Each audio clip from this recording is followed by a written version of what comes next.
Takulandirani pano pa Malawi Live Today. Chipani cha UTM chinapangisa msonkhano lero kuzomba komwe Mai Patricia Galiati anayankhula mawu awiri atatu. Takhani pompo timvetsere kuti iwo anayankhula chani.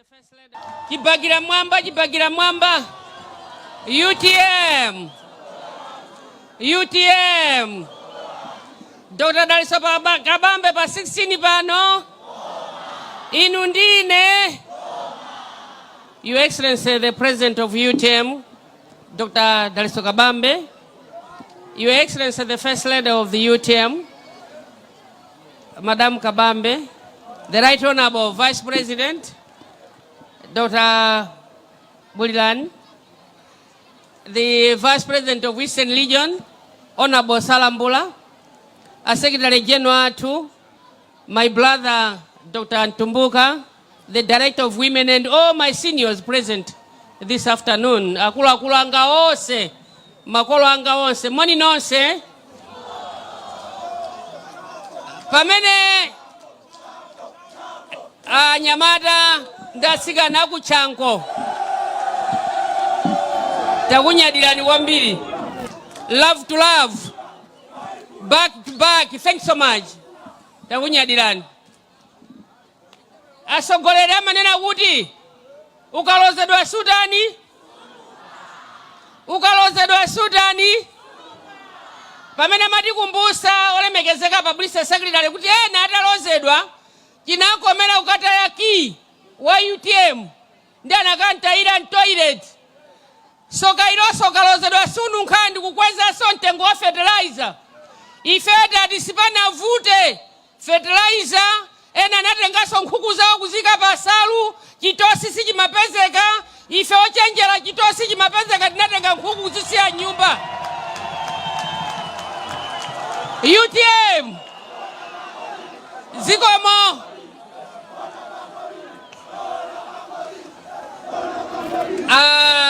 takunyadirani. Just give me 10 minutes. Thanks so much. Ndiye ife tinapita kuma toilet konkuja chifuata tenga makia jandi kwata ila toilet anakwiriraso ndi chimbuzicho.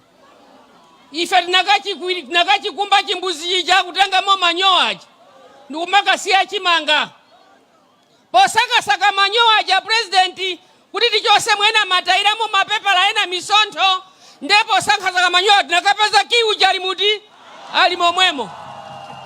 Ndiye chaka chino ena natenga makia UTM kwatera mu toilet ife chaka chino tapeza makia aja nkhani ya magesi, nkhani ya mazi, nkhani ya chakudya, nkhani ya mafertilizer osika mtengo makia aja tapeza tikupasanilero bwana kuti chaka chino 2025 pamene mulowe mboma pa 16 pano makia kusika kwa za kumunda, makia kusika kwa mtengo wa mazi, makia kusika kwa mtengo wa magesi amene mupangeni ndani bwana ndinuyo. Ukalozedwa sununkha anayiwala kuti moyo ndi anthu. Lero akakweza mazi afuneni muzikamwa muzithapu zili bwino sizili bwino. Lero akakweza mitengo ya magesi afuna muzidula mitengo chonsecho kutilemba ntchito mwezi uliwonse wa April kulambira Machi timagazala mitengo kuti tibwezera chilengedwe nge amakagwiraso anthu ogulisa makala koma lero magesi akwera chani mtengo. Akwauza anthu aja kuti tiyeni makala muzikadula be zilibe ntchito nyanga lero magesi amene angagule magesi odula mtengo ngati amene apangira waninda. Ndiye ife tikuti bwana mukatenga dziko linokhala president pa 16 September ndiye kuti nkhani ya magesi asike mtengo mmene amanena father and founder wa UTM. Maziso asike mtengo mmene amanena father and founder wa UTM. Zipangizo za kumunda za ulimi anthu azidya katatu zimene zijamakia ketapeza tukupasani inu. Ndipo achinyamata kuti agwire ntchito, achinyamata kuti alembedwe ntchito komanso apange ma business makia jatapeza ndinu. Lero achinyamata angozikanda chifosa pasidwa za business salembedwa ntchito anatenga maki kwata ila toilet amona ngati ife sitatani sitapeza. Ena akakhuta ndi chimanga chakuti pasa WFP akumanena mwana kuti ayi chilima naye sanali nawo momwemo. Chilima panalibe pa 21 Juni 2022 ataona kuti 2020 manifesto a UTM ndi amene amagwira ntchito, ndipo anthu 2020 atapasidwa anthu mpando kuti akhale pa mpando pa chifukwa cha chilima, anthu anakolola. Ataona kuti anthu akolola anamuchosa chilima pa mpando, opanda mpando uliwonse unali pa 21 Juni 2022. Sanapange china chilichonse, ananchosa ndi vice president omwe amangokhala. Tiyamikire Mulungu mzimu wake use mtendere, anali munthu wokonda mtendere, sanapange china chilichonse. Asogoleri pamene zakukwanani, boma limene lakukwanani, musanamizireso wina lakukwanani nokha ndipo musova.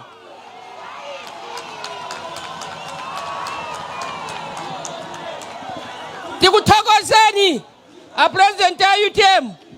Lelolo apapa palibe wina wobwera kuthamangira kuzatenga chimangayi. Ndizomvesa chisoni ena nyumba zimene anamangira kuti azigonamo akuwayitanira anthu kumakhala pa line kumajambula kuti taonani amasikini abwera kuzatenga chimanga. Inu mukakhala masikini lero anthu akumakafera pa line nkumati tiyeni bwerani muzilandira chimanga. Tikuthokozeni anthu inu ndochenjera. Ena mukabwera opanda chimanga, ena mukalandira chimanga mukwauza kuti mwauponda ngati maganiza kuti munganamizira chimanga kuti tikuvotereni ho. Tikunyadireni kwambiri. Chipani cha UTM sitimanyamula anthu ena amene ngati simukuziwa mutakubwera kuntunda kuno mutakuonanso kuti palibe lole iliyonse.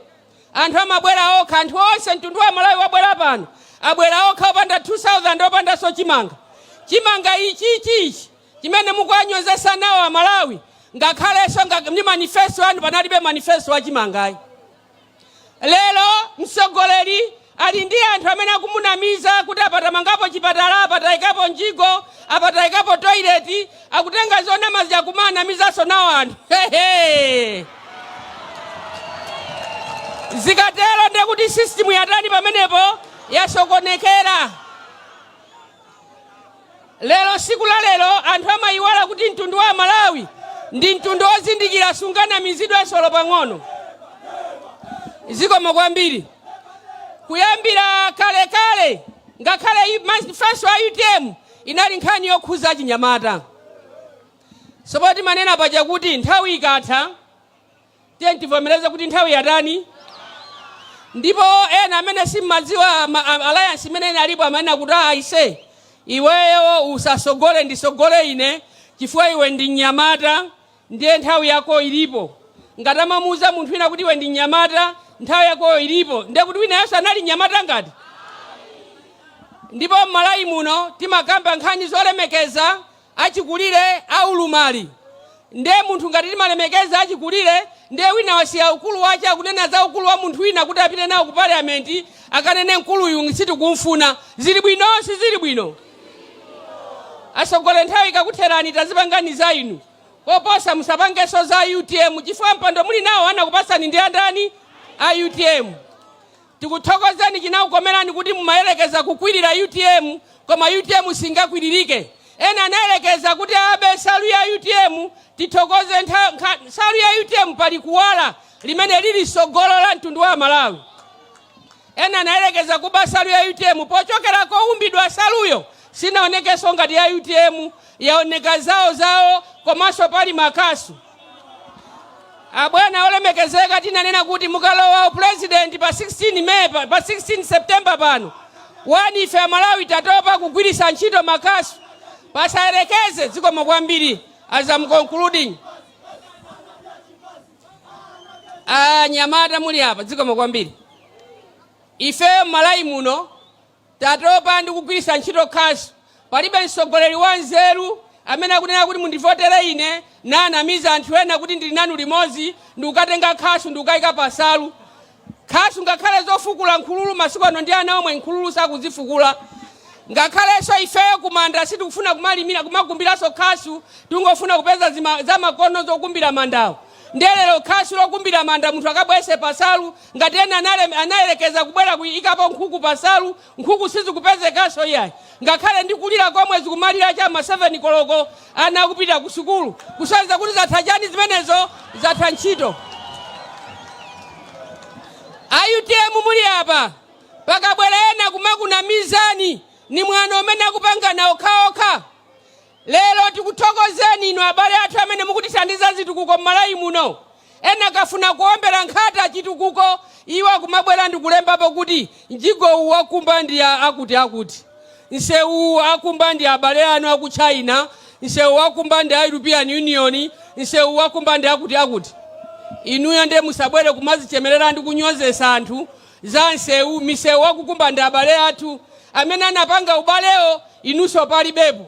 Nde mukabwera ndi kumachemera kuti derivers akuchita deriva ndi aku China. Tikuthokozeni abale athu aku China mukuchita deriva kuti pasa misewu ku Malawi kuno. Chimene tikufuna ndi chimenecho. Ubale umene simunayambenso ndinu. Ngati mufuna kuti mupange misewu Malawi muno ndiye tayamba nupanga nsewu.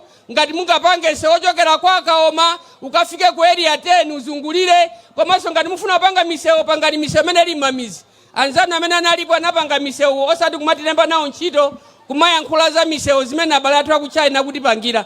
Ndipo misewu imene abale aku China munapemphaso sinu chifukwa inuyo a China simunapange nawo bale munamba sinu anamba ndi anzanu amene anapita kale. Koma mukamanyada nkumana kuti apanga misewu simunena ife simunenawo mukwanena anzanu amene akupasani mpando ndikuyamba chipani chanucho kuti sanapange chani nsewu wakumeneko. Ndiye ife a UTM ife takulemekezani nakupasani mpando tilemekezeni ife a UTM. Ngati mukumuzaso wina kuti angabe UTM mwauponda amene ujasangabe UTM chifanga kale nzimu wachilima ukuziwaso kuti sangataniso sangabeso UTM. Inu amene mukumana mizidwa kuti bwerani mutenge chimanga akajeni. Chimanga chimenecho mwini wache amene anabweresa chimenecho kuti anthu azidya chimanga katatu pasiku anali chilima. Ena anazisunga kuti azapangira kampeni. Kampeni imeneyo mwauze kuti tingoje izimene anthu amajera pa sadaka ndiye tikudya zimene zinyamuka tizitani tizipita. Ndinene mawu omalizia wa president athu olemekezeka kunena kuti tonse amene tili pano pamene ndikunyadira m'bale wanga uyu Mtumbuka amene tonse tili pano tikupempheni asogoleri tonse ndife anthu a UTM musapezeke ndikusala wina aliyense wa UTM chifukwa mukasala sizikuchitirani bwino.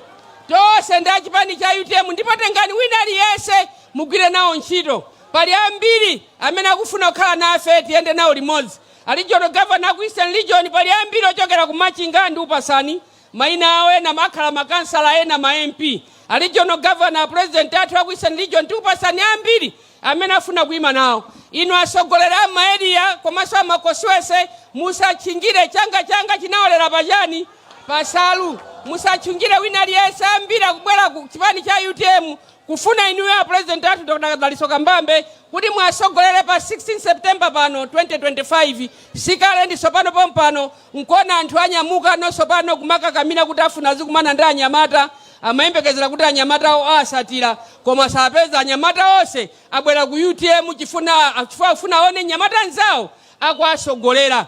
Ndipo achinyamata tikupempheni amene simuna muli ndi cholembera chovotera chanu ni mapepala anu okaonesa kovota nonse anyamata dziko la Malawi komanso amayi onse a dziko la Malawi tikavotere UTM imene ili pa maganizo a anthu ndipo UTM imene kusogoleredwa ndi Dr. Daliso Mbambe. Ambuya udaliseni nonse zikomo kwambiri. Manja mwawo wakweni.